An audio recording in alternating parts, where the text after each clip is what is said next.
Sri Krishna, Sri Krishna, Sri Krishna, Sri Krishna.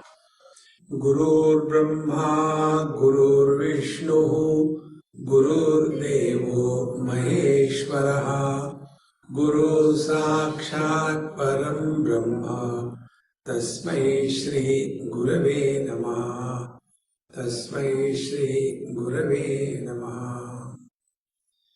A situation is labeled as adversity when a person who is supposed to deal with that situation is not capable enough. When, let us take a big rock to be lifted. If a person is heavy, healthy, strong, for him it is not a big problem. But if the same job has to be done by a small child, then it is a big problem. So, adversity means we are not able to cope up with the given situation to us. And because of that, we take any difficult experience as adversity. See? But if we understand, adversities are essential in life if we want to progress. It is something like this.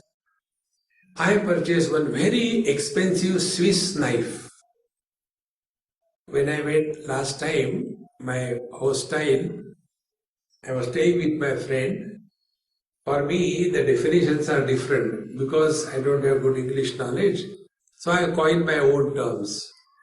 The man of the house is a host, the wife is a hostile, the children are the hostilities, and I am the hostage. So the hostility, she took me for something and she said, Swamiji, I want to get you something. What should I get you? I said, I don't know. Whatever you feel like. Then she took me a particular shop where they sell very special kind of knives. And that knife is so thin that you can cut the tomato without any difficulty straight away like that. Then she said, Swami, it is very expensive. The simple knife costed her something like 25 euro. So she gave me that. And I had not used it till date. Very expensive. I will have to sharpen it. Oh God, it is so expensive. I can't sharpen it on a stone. Then I thought, let me sharpen that knife on a butter slab. Slowly, slowly. When you want to sharpen a knife, you require hard surface. Not only hard surface, but also the knowledge how to apply that knife to that hard surface. If I don't know how much pressure to put, if I don't know what angle to be applied, and I start sharpening that knife like cutting an onion on that stone, I'll spoil it. But without the stone, knife cannot be sharpened. Exactly the same way, we all have infinite potentiality. See? About 8-10 years before, there was one international yoga conference in India, and I was, addressing that for 3-4 days. And there was one lady from US. I don't know where is she, who is she. So she said, I am writing a book on mind. I want to get information from you about your approach to mind. What do you and how do you deal with the mind, with the problems of the mind? But now I am in a hurry, so when I go to USA, I will call you and then you can tell me. So I was happy. Thank God. After she came to US, then she phoned me. Here day, India it is night. So it was night, 2 o'clock she called me. Swami, do you know I called you in that conference? Now I want to know about the mind. I said, you mind your mind, let me sleep. At 2 o'clock I don't talk.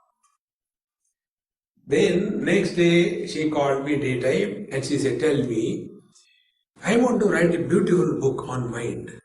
I said, look here, I'll tell you only one sentence. If you can elaborate, you do it or suffer. Western approach to the mind is taking mind as unhealthy instrument to be repaired. And we take mind as the infinite potentiality that is dormant in every one of us. We don't talk about unhealthy mind. See, we have to invoke that infinite potentiality that we have. And that can be invoked if we subject our mind to the life, taking the life as a challenge and not as a problem. When we take life as a problem, we end up in depression. And then we have to go to the psychiatrist. You know these three persons? Psychotherapist, psychologist and psychiatrist. Psychologists construct the castles in the air. The psychotherapist goes and stays there and psychiatrist collects the rent. Everything in the air. Nowhere, nothing. आपकी याद आ गई बस हो गया लग तो रहा So we have to invoke the potentiality which is dormant in us, and that can be invoked when we are facing the life as a challenge. Challenge is a problem when we are not capable. And a problem is a challenge which can bring out the best in us. See? When we face the life as a problem, we become subordinate. The problem becomes major force. But when we take the same life as a challenge, we are the controller and the life is the controlled. So what is an adversity? Adversity is our inability to look at life as a challenge. That is adversity. And once this definition is clear, then he will say, we will come back to Bhagavad Gita. In the first chapter yesterday we have come to some point. And what Arjuna did is exactly what a useless person does in life. See? An ordinary person and an extraordinary person, what is the difference? Ordinary person first decides and then thinks. Give example. All the liars and attorneys. Liars are lawyers. My English is very poor. So I engage a lawyer for something which I have done, which I should not have done. So I engage him and tell him this is what has happened. Then you protect me. Lawyer is not engaged to punish me, to protect me. So how the lawyer starts his arguments? He has already decided that my client is innocent. Be attentive. Thereafter, whatever will be the line of thinking, will the line of thinking to support my own decision or to oppose my own decision? Think. This is what an average person does. We have got so much of biasness about the things and people. We already decide that person is very bad. But how? See, everything is bad in him. We already decided. And thereafter, anything he does is bad. Because the mind is biased. This is what an average ignorant person does. First takes decision and then thinks. An intelligent person doesn't work this way. First he thinks and then takes the decision. What happened with Arjuna's case?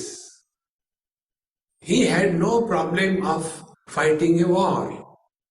War fighting was his profession. See? Like the doctors have the profession. The moment you go to the doctor, he touches your purse. Purse or pulse, I think. And according to that, he maintains the patient, not cures. In the same manner, Arjuna had no problem in fighting the war. That was his profession. But his problem was, how can I retaliate my grandfather and my guru who are in the opposite lines? Meaning, war is not a problem, killing is not a problem. Problem is not a guru or a grandfather. Problem is my guru and my grandfather. In other words, if it is your guru and your grandfather, I don't mind killing. See? So where is the problem? Where is the challenge? What is the difficulty in our life? Is this nears and dears. See, friends, now who is the nearest to us? Find out. The nearest to us is our own mind. Our mind takes us for a ride. Instead of we controlling the mind controls us. And therefore, we become total slave to the mind. So, when this situation was presented in the first chapter, Arjuna has decided, I am not going to fight this war. Etan hantum ichchami gnatomi madhusudana. Oh Lord, I am not going to kill them even if they kill me.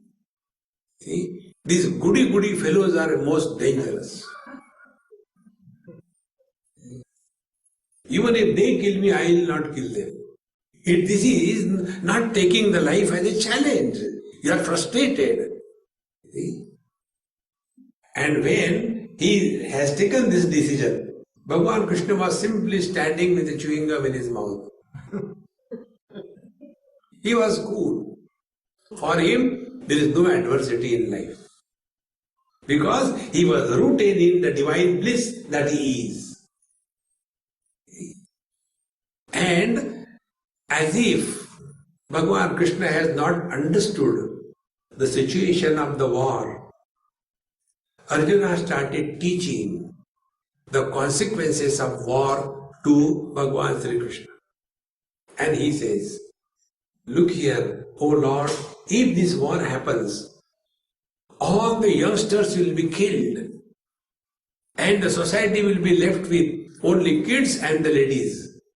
Then there will be attack from the outer forces. There will be crossbreeding. The purity of the strain will be lost. And it is a terrible thing that should happen to any country or any people. There will be nobody to offer mains to the departed parents. And then they will go to hell. Oh God, what a terrible thing I was doing. Therefore, I am not going to fight this war.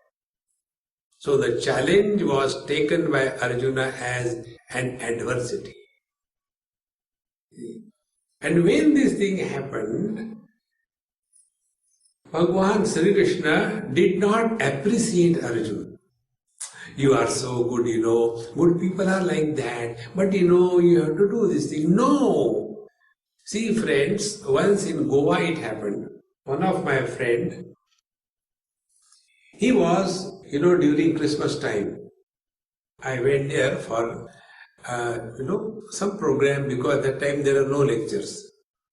So for 2-3 days I was there, and one of my friend, he had the liquid spirituality right up to the nose. And as a result, he could not hold himself and he fell in a gutter.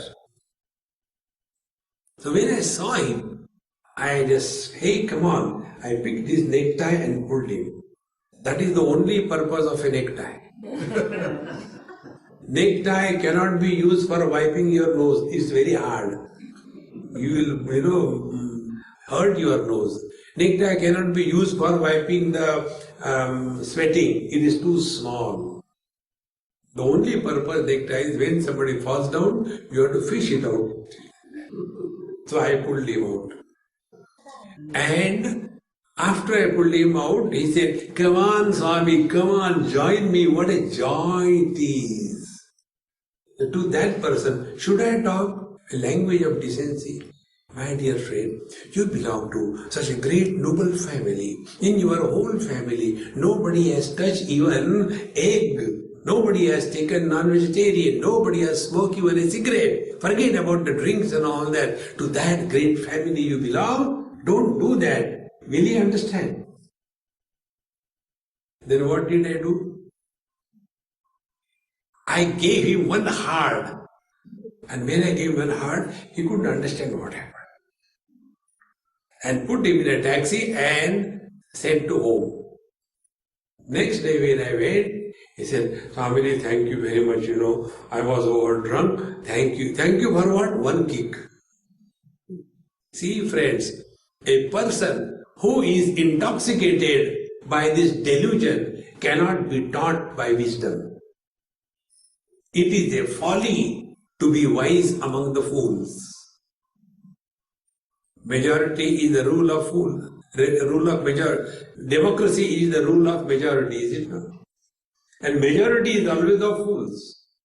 Therefore, in democracy, who rules whom? Find out.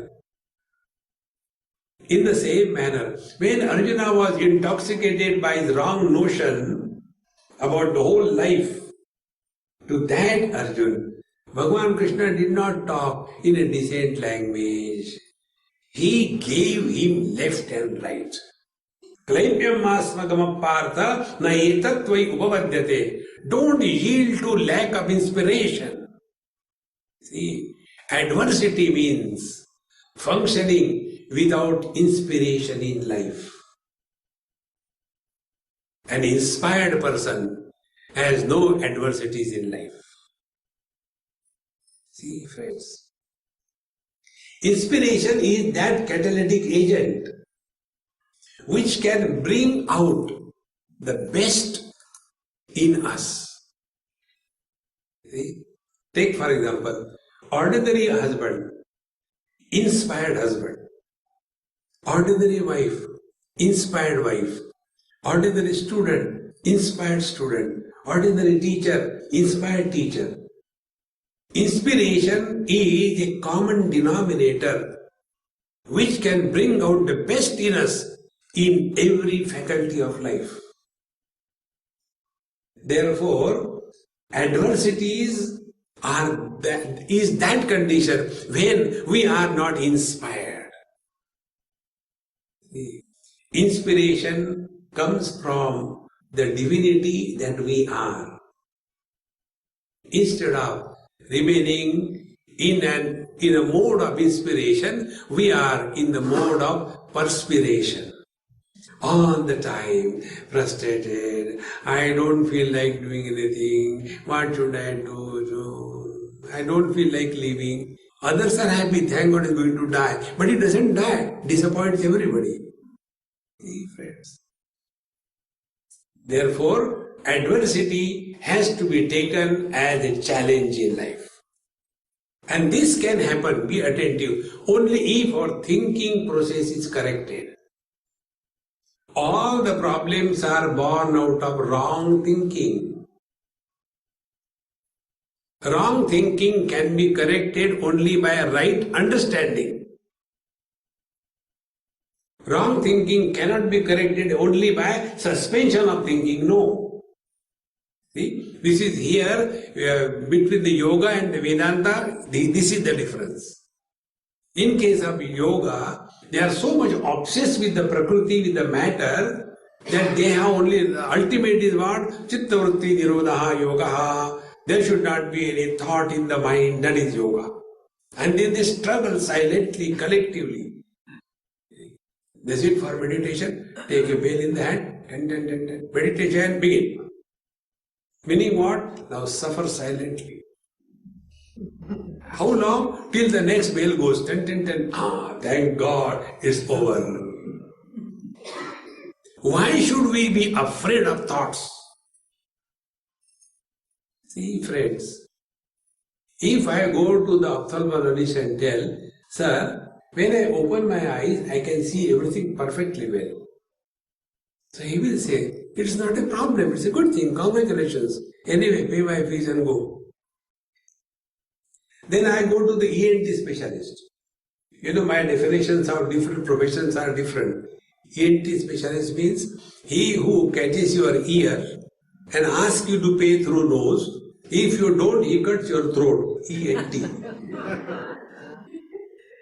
So you go to the ENT specialist and tell him, sir, I can hear with my ear perfectly well.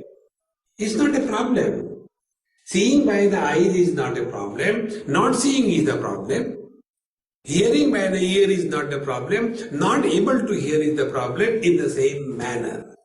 If thoughts come in the mind, how can it be a problem? Think. And second thing, why should we be afraid of thoughts? See? Correct the process of thinking. And then only adversities will be metamorphosed into challenges. The same situation is taken by Arjuna as a challenge towards the end of Bhagavad Gita. See, friends, in Bhagavad Gita there are 1.5 dozen yogas, not only one yoga. The Arjuna Vishada Yoga Nam, Sankhya Yoga Nam, Karma Yoga Nam, blah blah blah. So many of them. 1.5 dozen yogas. And see the most beautiful part. That great knowledge which was given by Bhagavan Sri Krishna to Arjuna, the Karma Yoga, Ashtanga Yoga, Bhakti Yoga, knowledge, everything was told. Be attentive. But none of them Arjuna practiced. He was on the battlefield. See, in the 6th chapter, the process of meditation is taught. Shucho deshe pradesthapya sthiramasanamaatmanah natyuchritam natinicham chailadina kushottaram tatra ekagram manakrutva nakinchita vichintaya. None of that was ever practiced by Arjuna.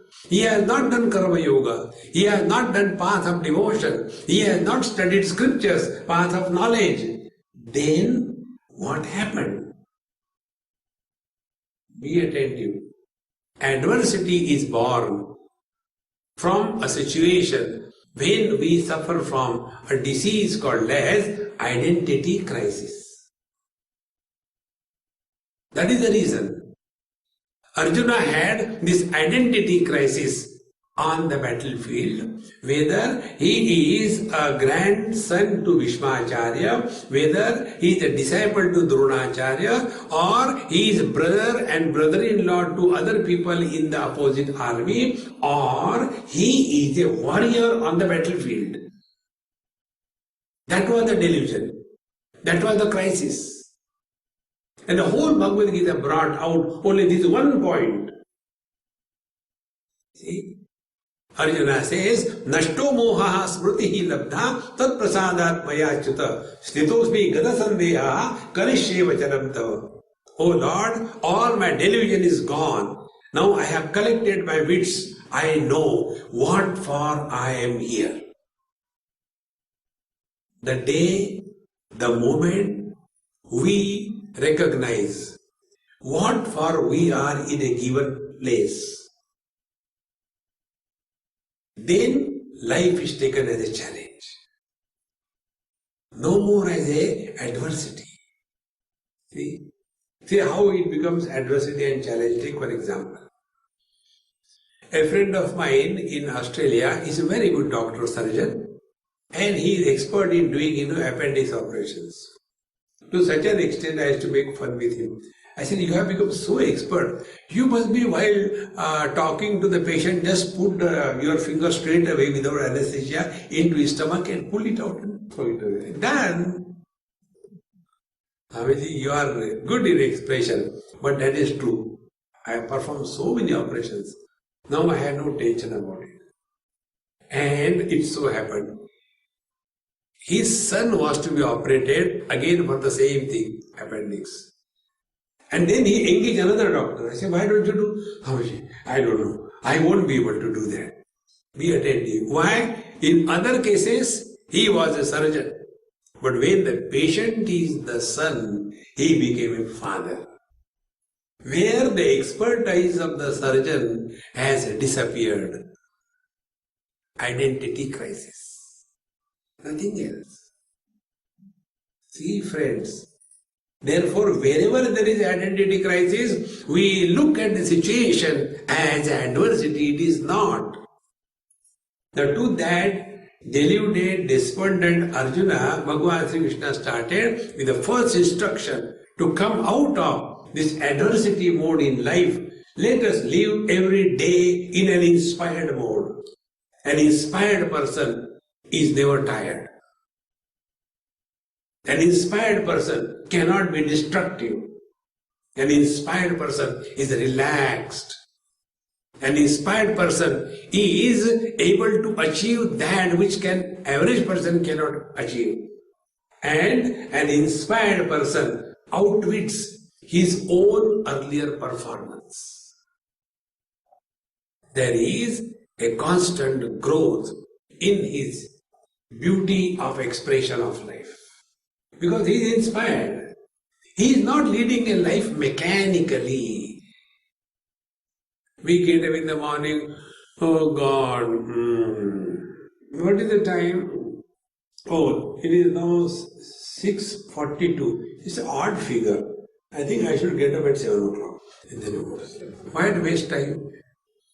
And again we look into the, oh, it is 7:19. Again odd figure, I will get up at 7:30. Again you go to sleep. And like this, we are dragging through life.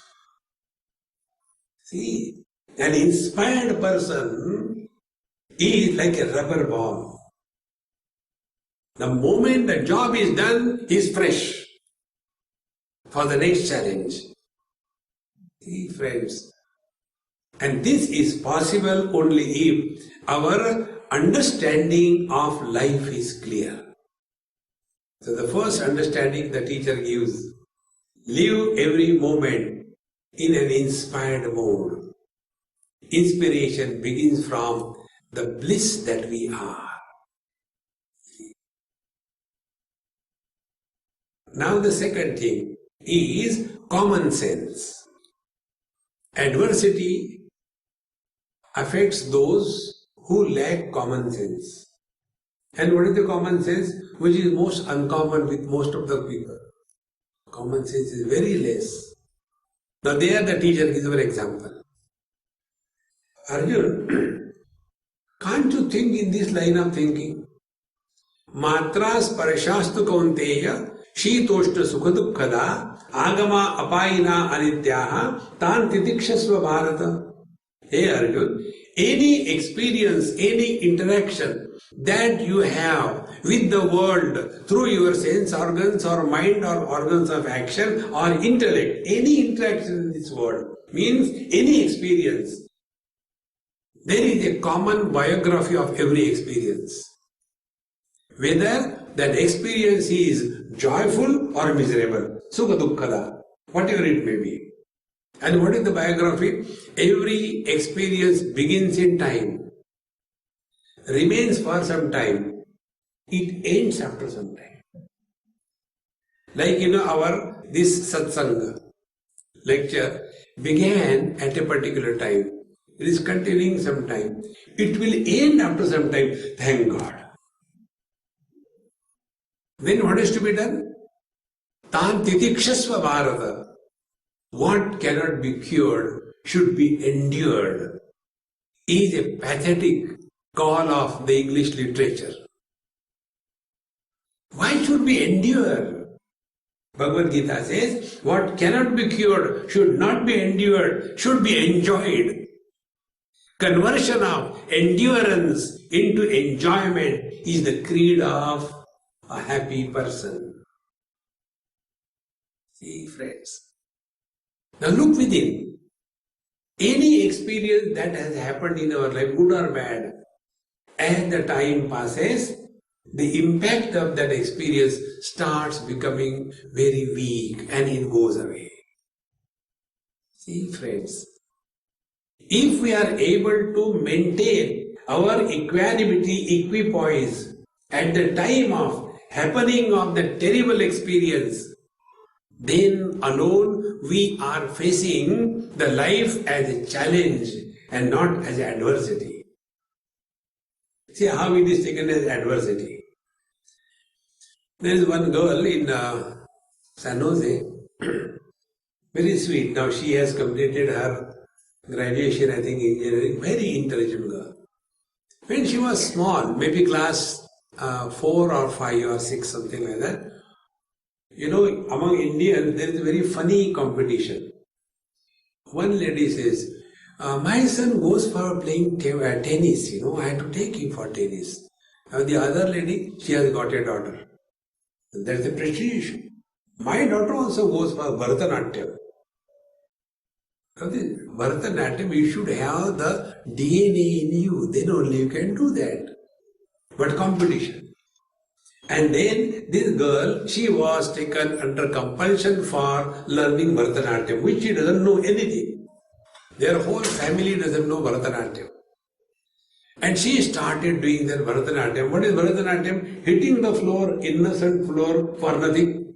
They keep on hitting the floor. I don't know why they do like that. Similarly, we do normally Namaskar, Namaste. In Bharatanatyam, Guma Namaste. So she was taught that Bharatanatyam. And in that Bharatanatyam, she was, overdoing, hitting the floor with every time. And something has gone wrong with her heel. And she was not well for 3 years continuously. That young child going to the school on a wheelchair. When this was happening, the old people at home and people around us, what they start talking? Well, we have not done anything bad to anybody. Why this is happening to us? We have gone to the temple, we have gone to the church, we are good people, we have given money in charity and taken the income tax and rebate, everything we have done. See? Why this is happening to us? They were complaining. So, adversity, why this has come in our life? Now, her father is a very close friend of mine. All the elders every day talking the same thing, same topic. One day he got annoyed. He said, you stop all that nonsense. Then he said, we are listening Swamiji for so many years. What we have learned? Don't go into cause and effect. Why this has happened? That is not the approach to life. The approach to life is, this has happened, now how to come out of it. That should be the approach. See, friends, our approach is wrong in life, therefore it becomes adversity. See? Suppose my house is on fire. Imagine. I'll take the phone and call the fire brigade, and will I start talking like this? Hi, how are you? Everything well? How many kids you have got? 3 or 4?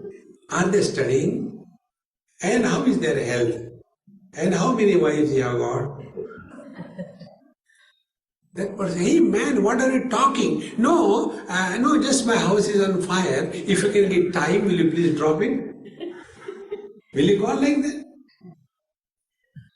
When the house is on fire, we do not give even the reason why the house is on fire. Our urgency is how to stop that fire, is it not? But instead of approaching the problem in the right way, we get lost in these all unwanted things. See, friends, Therefore, adversity is not outside. Adversity is our inability to interact to a given situation in a creative manner with confidence and courage. That is adversity in our life. See, friends. And then Bhagavan Sri Krishna gives Arjuna some more data. The first data was given, live in an inspired mode. Without inspiration, if you live, you are not living life, but you are living death. Therefore, stop that, number one. Number two, any experience which comes, stays and goes is temporary. Because of any temporary experience, to remain permanently miserable is not the way of wise. See? And who doesn't have problems? In this world, there is none, not a being, not a thing is without problems. See? You must have seen in the morning, these, I call all the ladies as mother. In our language, you call Amma. All the Ammas, in the morning they get up with the Shambhavi Mudra and then they have to take their doggy with a lead for Maha Abhishek. And that doggy doesn't want to go and do the Maha Abhishek anywhere. He has to go to his electric post. And unless he goes to that electric post, he will not do it. And when that doggy is coming, then the electric post says, oh God, again today this fellow has gone. There is none in this world who doesn't have problems. See, there is one book called as Panchadashi. There one thought is very beautiful. If we have diseases, it is a good sign that we are still alive. Dead bodies don't have diseases. But we complain. Whenever we complain, we take it as adversity. Like, among Punjabis, there is one common problem, and the problem is about the knee, because their body loses all control in old age. So, one house I went, and that lady told me, Swamiji, I don't know why I am getting so much of pain in my knee. I said, Mama, you answer my questions. Don't argue. Okay. I asked her, why God has given us eyes? Swamiji, do you think I am a baby? I said, you are arguing. Answer my questions. Eyes are for what? Seeing. Very good. Ears are for what? Hearing. Very good. In the same way, knees are for paining in the old age. That is the only purpose. See, friends, don't complain, don't complain. And once you take this principle in life, all adversities will be dissolved. But now you are taking them as a challenge. Then, this is general thing in our day-to-day activities. Then we go still deeper in our life. It is said that we are all the time suffering or enjoying on the foundation of what? The foundation we have never inquired. See? We are all miserable in our life, suffer because we have become somebody. Now this is the most important thing to be understood and practiced in one's life. See? Once a person went to Bhagavan Ramana Maharshi and asked him, Sir, I am very miserable. Can you help me come out of my miseries? So the great master asked, who are you? He said, I am MacDonald. No, I didn't ask your name. Who are you? I am Australian. I didn't ask your nationality, whether you are Australian or Indian. Who are you? I am a Catholic. I didn't ask your religious affiliation. No, I am a father of 20 children. I didn't ask your potency. Who are you? And then you will come to know We are all miserable as somebody. And this burden of somebody creates an illusion of adversity in our life. See, when we sleep deep, profound sleep is called in English, in a simple language, as the sound sleep. Sound sleep means sleep for us and sound for the society. So, in that sound sleep, who are we? We are neither man nor woman, neither husband nor wife, neither brother nor sister. In the deep sleep, we are nobody, therefore no adversities, therefore no challenges, therefore no miseries, therefore all happiness.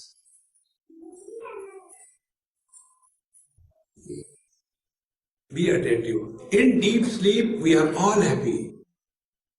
Now, where from that happiness comes? It doesn't come from the world because you are already dropped. It doesn't come from the body because we are already disidentified. It doesn't come from our riches or poverty. It doesn't come from our knowledge. Then there is nothing but one reality, which is bliss itself. It is an experience of being blissful. And this being blissful is possible only when we are able to delete this somebody. Now see the adversities. Whenever we find there is some problem, for a moment, sit, if you like, before your altar, God or whatever, sit and take a deep breath, hold for some time, and then find out who is having a problem.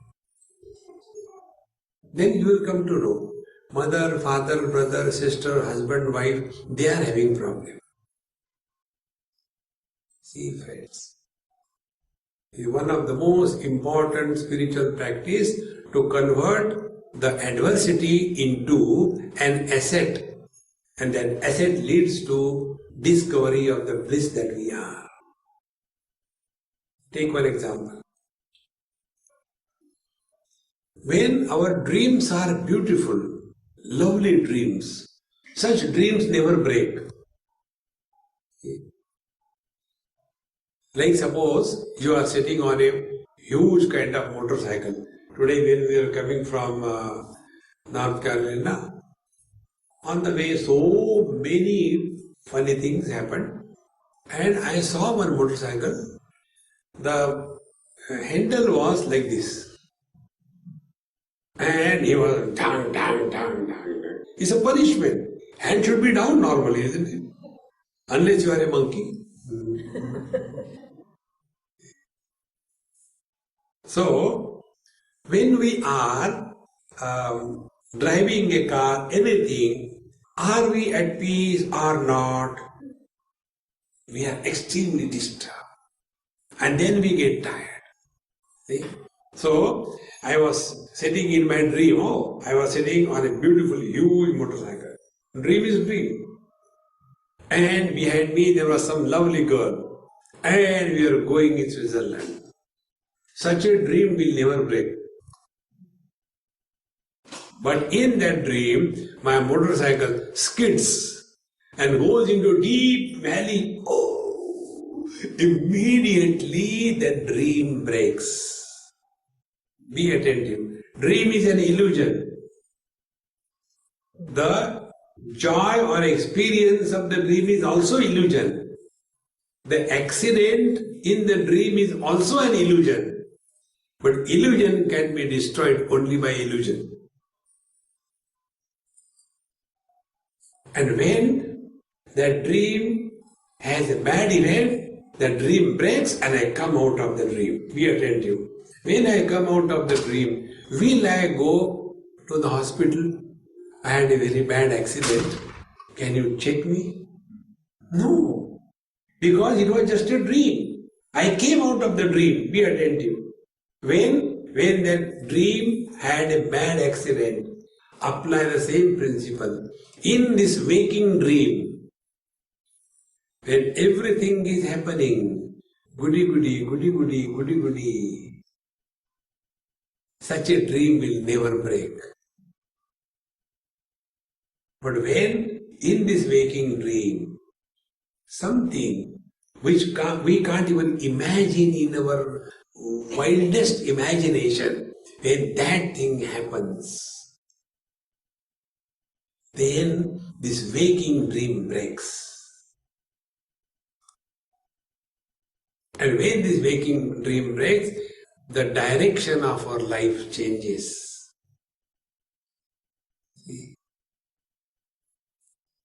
There is a couplet attributed to a great saint. He used to say, it is the miseries, adversities and difficulties in our life that bring us nearer to the divine principle. Therefore, those who create adversities, difficulties in our life, they are our well-wishers. See, friends, don't take that as a problem. Now, I'll give an example how it is true. I was having, one camp, children's camp, between age of 9 and 12 in India. And I wanted to tell them this principle, that when somebody troubles us, somebody finds faults, somebody teases us, somebody makes a fun of us, don't take them as enemy. They are our real well-wishers. Then only we can change. This is the principle I wanted to tell them. So all of them, about 200 of them were sitting, and I came and sat. Those days I used to put, the .com here. Now I got an allergy, I cannot put. There is no .com here. So I put the .com here, like this. And then I came and sat for the lecture with all seriousness. And the children started looking at me and laughing. Because it looks so funny. See, it should be in the center between the Bhumadhya. It is here the Agya Chakra is there. So your energy is not wasted. That is the reason it's a block. Firewall. So I put it over here. When I put it here, the children started laughing. I said, hey, come on, don't laugh. We have to study here. We are not here for fun. Everybody became serious. One child, he couldn't stop. Then everybody started again laughing. I said, come on, tell me, I'll also join laughing with you. What is the joke? Then one child says, Swamiji, today this .com, instead of being here, it has gone here, and you are looking like a cartoon. Therefore we are laughing. I said, very good. Now understand the principle. You have found out fault in me. Unless I know where I am going wrong, will I correct myself? Think. So those who tell us where we are going wrong, they are our real well-wishers. But whom do we want around us?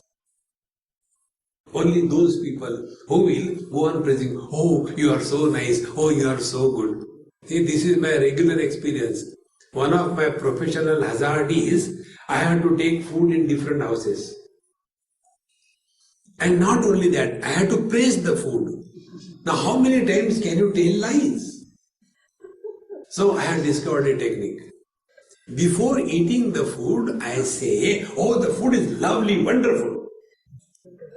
Before eating. Because after eating, then I have to tell lies. It is not so. These are all the great fun I have in my life. In USA particularly, they have got one funny thing called as, they call it as potluck. But it is actually a pate luck. Pate means stomach. According to the luck of your stomach, you don't know what will go inside. In every house they have got huge stock piled up in their fridge. So when there is a potluck, they take it out. Instead of throwing it in the garbage, give it in the potluck. Dirty fellows. That time, I enjoy my life. That time, who prepared this sabji? Oh, Swami, I prepared. Okay. And I didn't like it. Who prepared that sabji? She has prepared. Oh, that's very good. You praise one lady before another lady. Immediately Mahabharata begins. We want only praise. We want only praise. If somebody tells us where we are going wrong, we don't like it. See? Therefore, if we have discovered this principle that our well-wishers are those who have the courage to tell where we go wrong and then go ahead. And who can tell us this? Only that person who really loves us. See? And that love, be attentive, that love is not a verb. That love is a noun. Come in the grammar now. See, a boy and a girl, they fall in love because their love is a verb. And whenever you fall, you get hurt. So every love marriage ends up in hurting themselves. One young couple came to me and they were due to marry. Swamiji, we have fallen in love with each other and we want to get married, we want your blessing. So I said, where did you get hurt? Why should we get hurt? I said, you have fallen in love. Rise in love, don't fall in love. Whenever action is there, there is a fall. But when you take the same love as a noun, the mother and the child love is not an action, it is an experience, it is a noun. See, friend. And therefore, in that love, the love between the mother and the child, in that love, the mother and the child, they grow, they rise, they don't fall. Therefore, anybody who is pointing out our faults, don't take him as our enemy, as adversity. No, they are our real friends. And in this manner, every adversity of our life is an asset. It is not meant for torturing us. It is not meant for troubling us. Unless we recognize this principle, we will not practice. Now, after we have come to this point, now we come to the next point of happiness. See? One example I'll give you. There was one child, young child, a boy, maybe about 6-7 years of age. He chanted Bhagavad Gita, one chapter, perfectly well. So perfect, as if he is well read in the scriptures. Not one mistake. And when he did such a good job, so I gave him a chocolate. I said, hey, you did a good job, take chocolate. He looked at the chocolate. Thank you, Swamiji. And he put it in the pocket. I said, come on, eat. He said, no, I won't eat. I said, then give me back. He said, I won't give you back. I said, why don't you eat? He said, I don't want to eat. And then he gave back. No. Okay, I'll tell you. I want to give it to my sister. I said, why do you give it to sister? When you eat, you enjoy. When your sister will eat, how will you enjoy? Again, the poor boy was confused. He started eating his nails and looking here and there, what to tell to this weird Swami. Then he asked me a question. Swamiji, do you have a sister? I said, no. Then you will not understand. How beautiful it is. Friends, the joy of receiving is inferior. The joy of giving is superior. Why adversities? because we are struggling to get something in life. Therefore adversities come. Instead of living life with this preposition, what will I get? If I do this thing, what will I get? See, in this country they follow the wrong principle. They tell the children, see, if you clean the lawn properly, I will give $1. See, what will I get? What will I get? Don't do that. We have to learn how much can I give. That is important. See, friends, when we are happy by receiving the things, we are incomplete, miserable personality. When we discover happiness in sharing with what we have, then the divinity is expressing through us. In getting the things, there are adversities. In sharing and giving to others, there are no adversities. Because it is your choice. See, friends, the more we think in this line, you will come to know that all the problems of adversity are born out of wrong thinking. Wrong thinking cannot be corrected by not thinking. Wrong thinking can be corrected by right understanding. And understanding will not come unless you face the challenge of life with proper wisdom. Then only it is possible. In this manner, we should take every adversity in our life as a stepping stone towards something higher in life. You must have seen, as a person grows, our priorities start changing. Our liking and dislikes start changing. Our values start changing. Our goals start changing.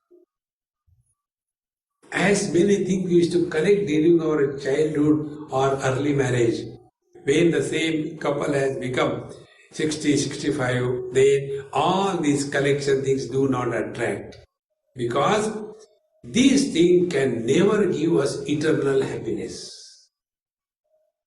The reason is, mind cannot be attracted towards the same thing and the same situation and the same person for all the time. It is not possible. Mind wants constant change. And unless this mind is taken care of, we can never discover the happiness that we are. Therefore, friends, adversities are the wrong understanding about four factors. One is about ourselves as to who we are, about the world, what this world is, about the God, who is the God who is packing the homeopathic doses of miseries and delivering perfectly. Who is this God? And the fourth thing is, what do we mean by spiritual life? These four things must be clear in our mind. Then all the adversities will disappear and the divinity, the bliss that we are, will start surfacing. It is dormant in every one of us. We don't have to create. Therefore it's called a self-discovery. Discover happiness. Don't create happiness. See, friends, and we can discover something if it is already there. Like, this shawl has covered my feet. So when I remove the shawl, the feet are not created. They are already there. In the same manner, the discovery, we are not creating happiness. See? We create happiness by eating good food. We create happiness by going for long drives. We create happiness by spending more money for nothing. See? But this is not the happiness that is created. And because it is not created, it cannot be destroyed. It is our eternal, blissful experience. Only discover that. See, friends, on the spiritual path, knowing is being. In the material path, knowing is not being. See? Like, I know this is a mic, but I am not the mic. I know this is a donkey, but I am not the donkey. But on the spiritual path, it is not like that. Knowing the bliss is being the bliss. They are not separate. Therefore, the adversities, when they are understood in the right perspective, they become the source for us to discover the bliss or the happiness that we are. We all can, we all should, we all must discover the bliss that we are. Om Purnamadaha Purnamidam Purnat Purnamudachyate Purnasya Purnamadaya Purnameva Vashishyate. Om Shanti Shanti Shanti. Hari Om. Sri Gurubhyo Namaha. Hari Om.